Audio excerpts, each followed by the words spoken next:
Hello guys and welcome back to Big Brother Celebrity Edition, and today we are talking about the third eviction. It's a double. There were 5 people up for eviction. We had Fern, we had Bradley, we had Ekin-Su. We didn't have Bradley. What am I talking about? We had Fern, we had Levi, we had Ekin-Su, we had Louie, and we had David. Oh my goodness, my brain is all over the place today. But it was a fantastic episode, a very, very shocking eviction, and possibly one of the most uncomfortable moments of the series so far. But that is all to come. So guys, if you are enjoying the episode, make sure to like, comment and subscribe. We are either at 700 or we're not at 700 and it's a bit embarrassing, but I hope that we are on our way to 800 now. You guys are doing absolutely fantastic, and honestly it means the world to me, and it's lovely to see you guys with all the support you're giving me. So make sure you keep on giving it. If you're not subscribed, make sure you do subscribe, and let's get into the video. So let's talk about the fallout from the nominations yesterday, because it feels like everything was left on a very negative note yesterday, and it turns out it's all fine. Marisha and Ekin-Su are absolutely chilled. They've mended fences. They've sorted it all out. Ekin-Su just wants to move on, and they're going to continue to be friends. There are a couple of moments that weren't shown in this episode that were on the live stream the previous night, where basically Ekin-Su was like, oh god, I must have looked such a prat on telly. And then Marisha and her were just joking about how it would make amazing TV. Again, I've said this before, I feel like Ekin-Su's really been vilified on this series for no reason whatsoever. Comparing her to Roxanne Pallett and people like that is disgusting. People need to get a grip. She's not done anything wrong than just maybe be a bit delusional and sort of argue with Marisha about the fact that Marisha nominated her, but it is what it is. If your friend nominates you, then it's gonna hurt.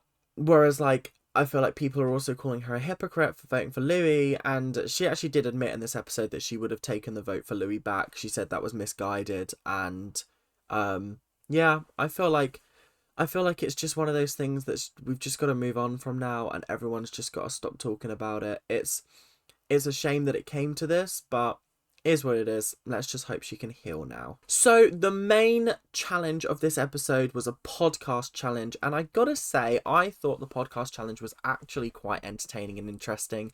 It's one of those things that they did on the last season, and I actually thought it worked really well. It was nice to hear sort of the inner workings of everybody and really get to hear their opinions on certain topics. But the first show was with Bradley and David. I think it was called The Daily Show. And those two, I would listen to a whole podcast of them. I think they are absolutely fascinating. I think they did a really, really fantastic job of engaging me as an audience member, and also making me laugh, making me smile, giving some good messages to the audience. It really did feel like a fully fledged podcast, and it almost felt like this dynamic had been tried and tested. So I wouldn't be surprised if they consider a podcast deal once they get out of here. I'd listen to it, most definitely. I think I'd listen to most of these housemates do podcasts, which is something I didn't think I'd say. I also thought that there were some interesting things mentioned. They were talking about dating icks, and David was like, well, I've got an ick for the word ick, which I found quite funny. I don't like the word ick. I think it's an awful word. And then I think Bradley was like, oh yeah, it's embarrassing if you can't use a washing machine. Like, they're not that complicated. And then David was like, nah, it's bad if you can't use an oven. And Bradley was like, no, ovens are complicated. And I sat there and I was like, are you joking? Are you saying a washing machine is less complicated than an oven? The oven is literally the easiest thing to use. I'm still not sure I know how to properly use a washing machine. It washes my clothes, but like, I'm not 100% certain that it's washing them correctly. Do you know what I mean? It's one of those things where, like, I feel like I missed that day in school where they taught us how to use washing machines, because the buttons, alien to me. Whereas an oven, I know my way around an oven. I can do it. I'm quite good at it. Really, really tough. But I thought it was really, really lovely. They had some good messages at the end about Kay being slay, which was really cute. And honestly, I just put this was a good podcast. I'd listen. So big, big props to them. Well done. Up next, we had the boys. We had Levi, Louie, Coulson, and Nikita talking about Battle of the Ages, Boomers versus Zoomers. The first topic they decided to discuss was national service. Louis and Levi kind of believed that the younger generation are very lazy, so national service would bring back some kind of debt to the country, give them some kind of purpose, give them some kind of training. My opinion on the matter is I think that's bullshit.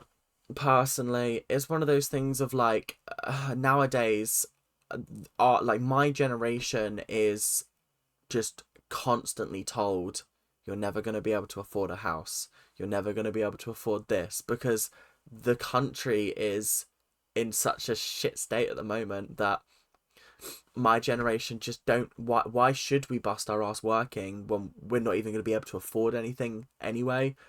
That's kind of the mentality, and I feel like a lot of people of a different generation don't understand that and just see it as laziness, whereas it's more of a, well, why should I contribute to society when society won't contribute to me? I don't have that kind of view, but I know people that do, and I can understand that view most definitely, because it's tough when you're like, well, actually, when am I going to move out of my parents? Probably not for a couple of years because I don't have the money. So it is tough. But Nikita was actually talking about his experience with the war in Ukraine and how he gets sort of people hounding him online saying that he needs to go back and fight and things like that.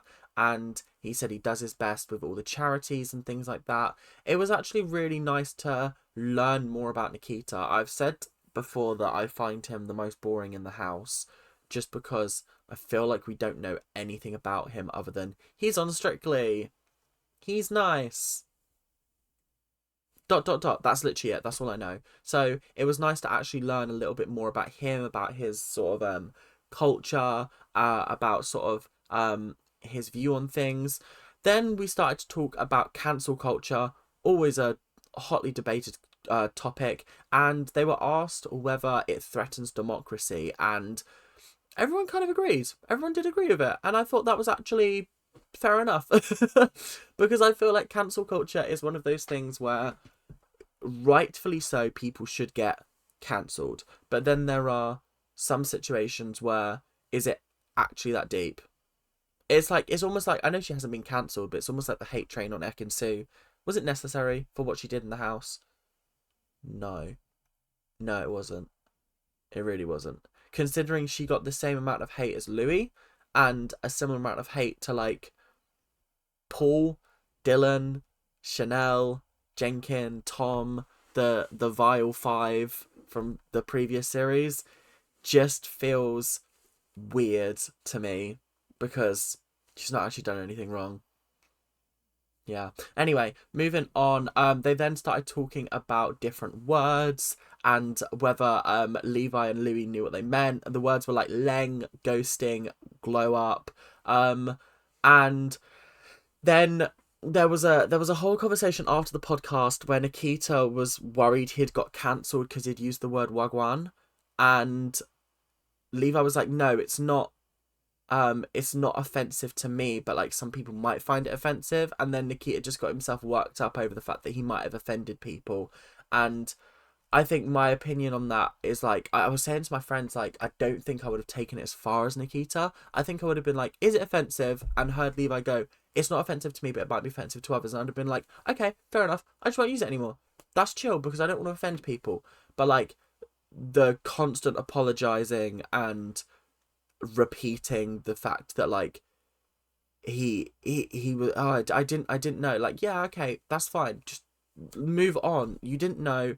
Zizi has literally sat down and talked to you about what the word means, so let's just end the conversation there. It did go on for like a little bit too long in my opinion, but anyway, then the last thing on that boys podcast was Louis talking about the slang word for sex, which is how's your father. And me and my friend were sat there like, what? The fuck? Why would you go having a bit of how's your father? What? That just doesn't make sense to me. It's one of those older expressions that it doesn't really get used anymore, but it's just a bit weird. Yeah. Not a fan of that one. Finally, the girls, Fern, Marisha, Zizi, and Ekin-Su had a podcast. And I gotta say, Zizi was a fantastic host. It's actually, it's interesting because this is kind of her domain. This is where she thrives. And Louie really saw that. Like, Louie's been one of those people that, like, hasn't really understood why she's famous, hasn't really understood what she does best, but watching her do this, he was like, wow, okay, I didn't expect this. This is surprising. This actually did surprise me. So I think this is a good sign that Louie is starting to warm to Zizi a little bit. But they were talking about whether women concentrate on being attractive for more success, and Marisha was saying that she actually did lose weight and close the gap in her teeth, and she ended up getting more TV work, and she found that there was like a direct correlation between her having work done and getting more work on TV. So it was very interesting to hear that. And then there was the conversation of, well, are you changing yourself for other people, or are you changing yourself for you? Ekin-Su was like, I've always changed myself for me because I don't care how other people view me. But she kind of does. Anyway, Zizi then mentioned that she's had men who have offered to pay for BBLs for her, which is crazy. If you don't know what a BBL is, it's a Brazilian butt lift. She was talking about basically how as black women, they are stereotypically meant to have big bums, and she doesn't have a big bum, quote unquote. And so men have offered to pay for her to have surgery in order to get one, which is craziness. Then they started talking about open relationships, and Marisha said she was in one and it worked quite well for a while, but she wouldn't be in one with her current partner.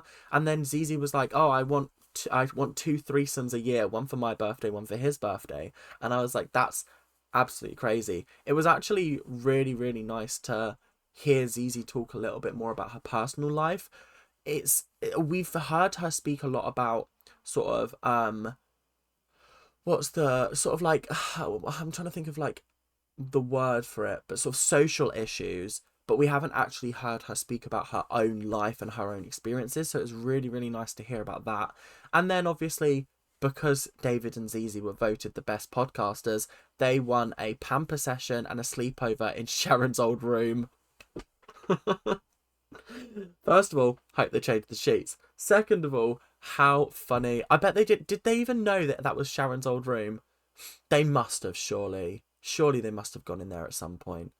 That was genuinely what a great moment of the episode, I won't lie. There was a game of dares done. They had to roll a toilet paper. If it got all the way to the end, they got to choose the dare. If it rolled halfway down, they were given a dare.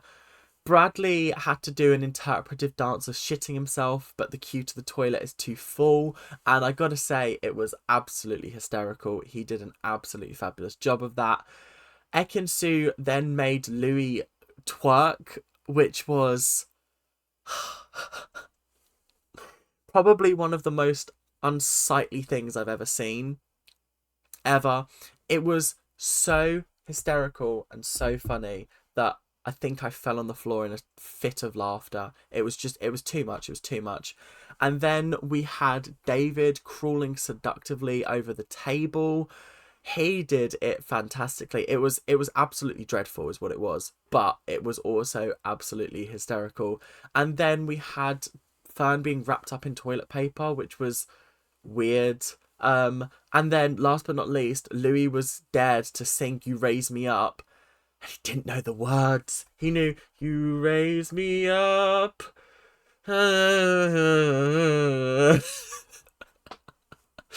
What do you mean you don't know the words to one of your band's biggest songs? That was actually an incredibly crazy moment. Crazy moment. So it's time to talk about the eviction, and it was a double eviction. My prediction was Levi, Louie. I thought there was enough support behind Ekin-Su. I put my support behind Ekin-Su because I thought, actually, I don't think she deserves to go home. But it is what it is. Levi and Ekin-Su, in that order, were the people to be evicted. I saw Ekin-Su's heart drop and crush in the moment where the entire audience booed her. Didn't deserve that, personally. I'm all for booing if they deserve it, but I don't think she did. So, is what it is. It's one of those things, especially with this whole situation. It's messy. It's messy. But Levi was evicted first. He wanted to go home. I think people could see that, and so I don't think there was a great wealth of support behind him. Ekin-Su, I think people just have grown tired of her, or yeah, I don't know. There was bits on Late and Live that I watched, and it was uncomfortable. It felt like they'd finally gotten their interview correct, and like they grilled Ekin-Su, but I was like, where was this energy for so many other people? Because like, I'm all for you grilling her if you've grilled everyone else like this, but you haven't. So it just felt a bit mean-spirited. And then there were a couple of moments where Ekin-Su was blaming it on the edit, and people were like, don't blame it on the edit, and I was like, well, she can't blame the edit for showing what she said, but she can blame the edit for not showing other things she said. Like, they didn't show the whole conversation with Marisha and Ekin-Su where they were joking about the whole situation yesterday, and they were like, oh yeah, it was just ridiculous. I looked so, like, Ekin-Su was like, I looked so bad, oh my goodness, like, I'm mortified, things like that. So I don't know, I think you can blame the edit for not showing things, but you can't blame the edit for sort of showing things, because like, at the end of the day, you said what you said. But like I said, she didn't even say anything bad. So like, why are we treating her like she's a criminal, or she's caused major upset in the house? She just had a disagreement with Marisha. That's literally all that happened, and I'm so sick of pretending otherwise. But yeah, it is what it is. It's very, very sad to see them both go, but moving on, we've got a double on Tuesday, I think, and then we'll have 6 people in the final. I think on Tuesday it's going to be interesting. I don't know who's going to go up, because there's actually not that many people in the house left. There's like 8 people left, and it's getting down to the wire. So it'll be very, very interesting to see how that turns out. On to iconic quotes and moments, and the first iconic quote and moment that I want to talk about is the fact that Louie was sitting during a conversation with his legs hanging over the chair and he looked like a puppet. It was something that we had to rewind to check. Actually, is that what happened? Because if it's not what happened, then like, we'll move on. But it actually did happen, and it was just in the background of like someone else's conversation. So it really did catch us all off guard. But what a funny moment. Next up, we have, I've just got to find it. Coulson teaching people how to cry. This is another thing where like, people have called Ekin-Su's crying fake, and I've been like, well, Coulson did go into the bathroom to cry, so maybe he wasn't crying at all. But that's just me being cynical. But he did actually teach people how to cry. He was like, oh yeah, we have this stick that we use. It's like a menthol stick, and we just rub it under the eyes and it makes us cry. And then they were like, oh, can you cry on command? And he was like, yeah, I think I can. And he actually did, and I was very, very impressed with him for that. And then when Coulson was asking Louie if he watches Corrie, and Louie went, nope, never watched it. I've never watched it. Never ever watched it. Nope, I'm not watching it. I haven't watched it. I've never watched it. It was actually a really, really funny moment. But that is it. That is all we have time for today. So thank you guys very, very much for watching. I hope you guys enjoyed. Make sure to like, comment, subscribe, do all of that YouTube stuff that you guys do so well. And I will see you guys in the next episode on Thursday. So remember, the next 4 days, Traitors Australia, because I'm away, and then I'll be back. You're probably going to be getting double bills to catch up. So Sunday and Monday will be on Thursday, Tuesday and Wednesday will be on Friday, and then Saturday will be Thursday and Friday, and the final. So okay, that's how I'm going to have to manage things. It's going to be a lot of editing on my part, but it is what it is.